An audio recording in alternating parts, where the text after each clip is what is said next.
colon overrules any natural lust for bacon. But taking your belief system on the road or to other people's houses makes me angry. I feel too lucky, now more than ever, to acutely aware of the incredible, unexpected privilege it is to travel this world and enjoy the kindness of strangers, to ever be able to understand how one can do anything other than say, yes, yes, yes. Now, I try. Really, I try. I can cheerfully eat vegetarian food and nothing but for about 5 days at a clip becoming Indian. And I'm open to the occasional attempts by the opposition to make their case. Unfortunately, those attempts don't always end happily.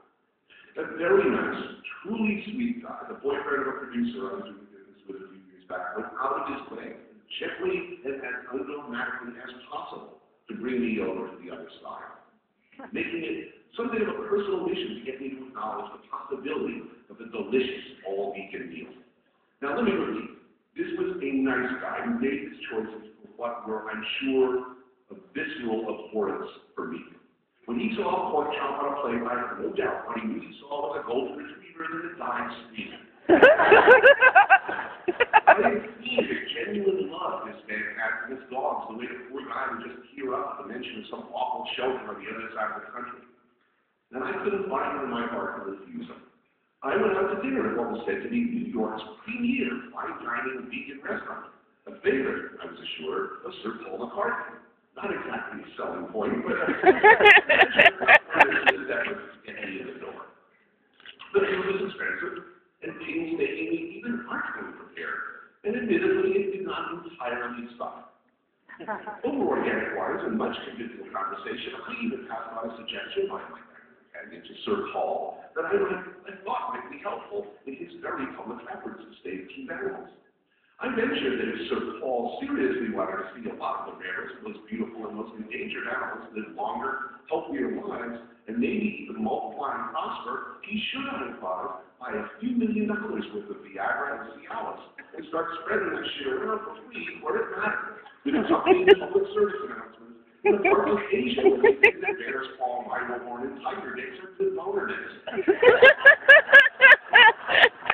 Now, unlike these stratospherically expensive traditional Chinese remedies, the end product of an enormously profitable black market that rewards the killing and even slow torturing of endangered animals, Viagra will actually make your dick hard if you're home. Those the middle-aged Chinese dudes, maybe even throw in a hooker to boot, I suggested, and you'll see some changed hearts and minds. These are truly monstrous and extreme cruelty to our often rarest and most beautiful of animals. I was later told that he actually passed this idea along to Sir Paul. Oh my God. A conversation I would like to see a videotape of. After a surprisingly serviceable meal, I felt pretty good about things. I'd been a nice guy, I thought. I made an effort to be open-minded. The meal hadn't sucked. We'd even managed to find some common ground. But then, months later, the poor bastard sent me an email asking, innocently enough, for some statement of support, I think, for the Humane Society. Now, I like the Humane Society, for the most part. I may disagree violently with their policy on and activities on behalf of anti-foie gras legislation, but I do like cats and dogs. I've adopted one shelter cat after another for much of my life.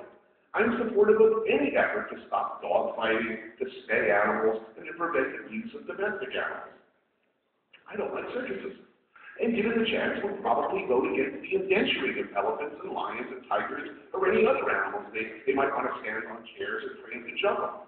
I frankly think that Siegfried or Roy, whichever one of those guys got mauled by a tiger, that's what he deserved. Tigers, to my way of thinking, like to maul people. They're certainly built for the job, and anything preventing them from doing that on the one hand while tempting them with a German and a sparkly smoking on the other, that's really animal cruelty. Somebody who abuses an animal for the sheer joy of it or solely for purposes of entertainment should receive at very least equal ill treatment, in my opinion. I will go further into PETA territory. I would have preferred that Caesar was a crocodile hunter, regardless of his saintly conservationist title, and ended up as Crocodile Chow. That would have been some rough, but entirely appropriate justice. In my opinion, the loud, irritating little fuck was in the business of disturbing, poking, tormenting, and generally annoying animals who were showing him far happier than he never met him.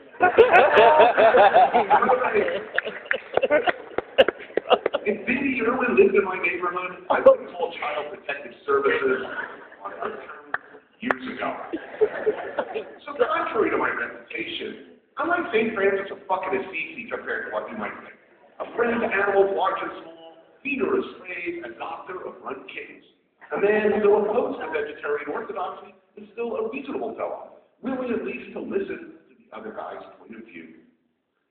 Until that is, I got back from Beirut, fresh from a war zone, to find in my inbox an earnest plea for support from my vegan dining companion.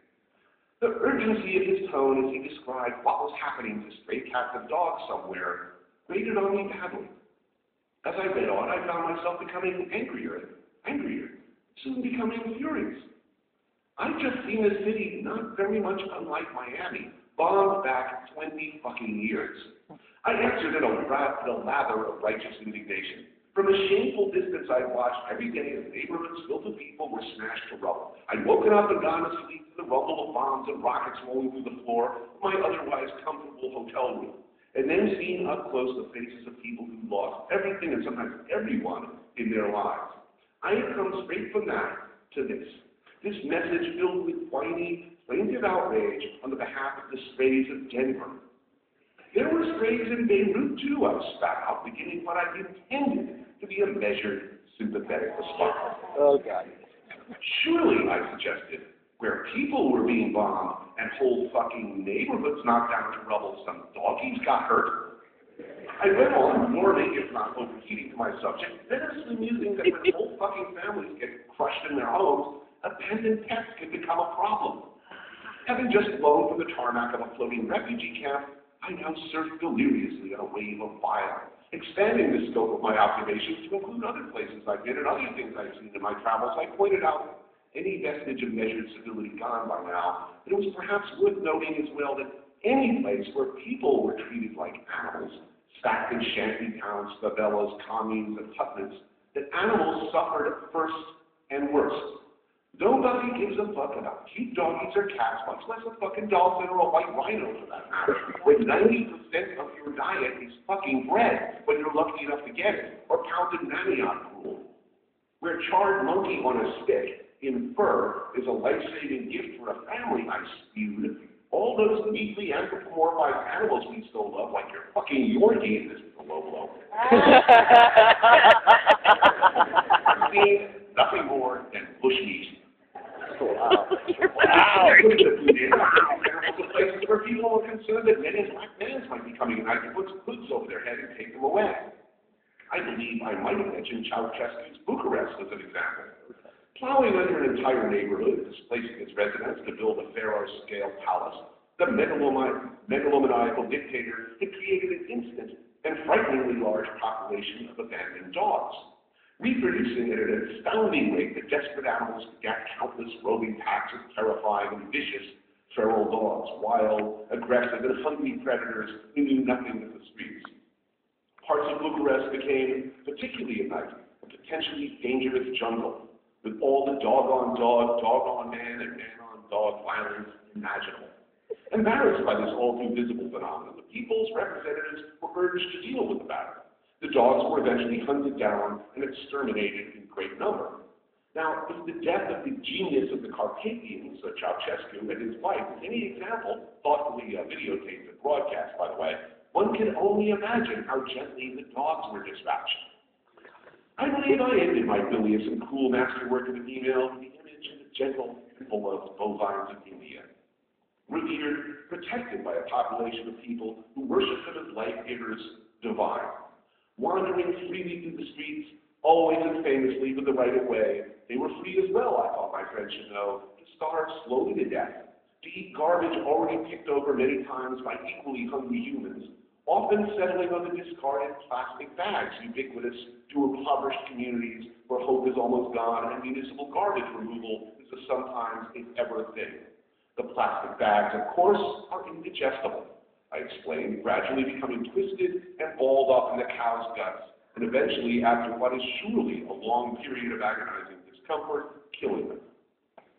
Leaving him with this awful image, I ended in full caps that given the inconvenient and annoyingly complicated relationship between the conditions in which people live and his adorable animal friends, maybe he should start thinking about people first.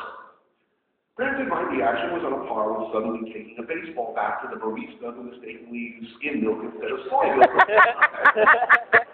But I was really and truly angry. Not at my poor, unsuspecting friend, undeserving of such treatment, from whom I've never heard since, strangely enough.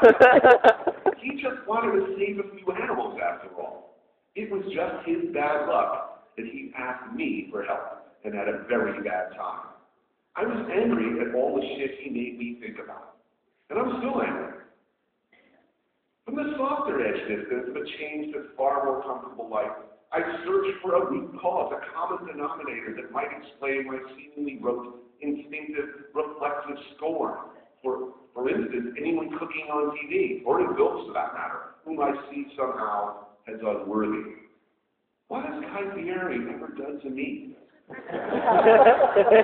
Why should I care if something somberly made in the show came from a can, or arrived held aloft by celestial virgins, or the Cuban zirconian and tussled slaves straight from Tuscany, or Provence, or fucking Valhalla? It matters if Rachel can cook or not. People like her. What's my problem? So what if the contestants on Hell's Kitchen are transparently delusional and hopeless? I shouldn't get mad about it, right? But I do.